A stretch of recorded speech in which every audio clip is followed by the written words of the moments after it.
நம் ஆண்டவர் இயேசு கிறிஸ்துவின் நாமத்தினால் மகிழ்ச்சியும் சமாதானமும் நம் அனைவரோடும் இருப்பதாக.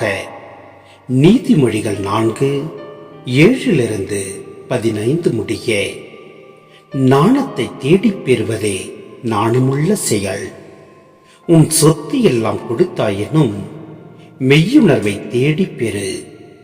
அதை உயர்வாய்க்கொள், அது உன்னை உயர்த்தும். அதனை தழுவிக்கொள், அது உன்னை மாண்புற செய்யும். அது உன் தலையில் மலர் முடியை சூட்டும், மணிமுடி ஒன்றை உனக்கு அளிக்கும். பிள்ளாய், கவனி, நான் சொல்வதை ஏற்றுக்கொள், அப்பொழுது உன் ஆயுட்காலம் நீடிக்கும்.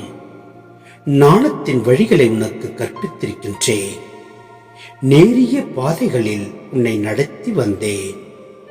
நீ நடக்கும்போது உன் கால் சறுக்காது, நீ ஓடினாலும் இடறி விடமாட்டாய். பெற்ற நற்பயிற்சியில் உறுதியாக நிலைத்து நில், அதை விட்டு விடாதே. அதை கவனமாய் காத்துக்கொள், அதுவே உனக்கு உயிர். பொல்லா செல்லும் பாதையில் செல்லாதே, தீயோர் நடக்கும் வழியில் நடவாதே. அதன் அருகில் செல்லாதே, அதில் கால் வைக்காதே. அதை விட்டு விலகி உன் வழியே செல். சிந்தனை: இரையச்சமே நாணத்தின் தொடக்கம். நாணத்தை தேடிப் பெறுவதே நாணமுள்ள செயல். அப்பொழுது நம் ஆயுள் காலம் நீடிக்கும்.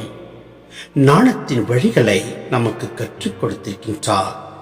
நேரிய பாதைகளில் நம்மை நடத்தி வந்துள்ளார். எனவே நாம் நாணத்தை தேடிப் பெறுவோம்.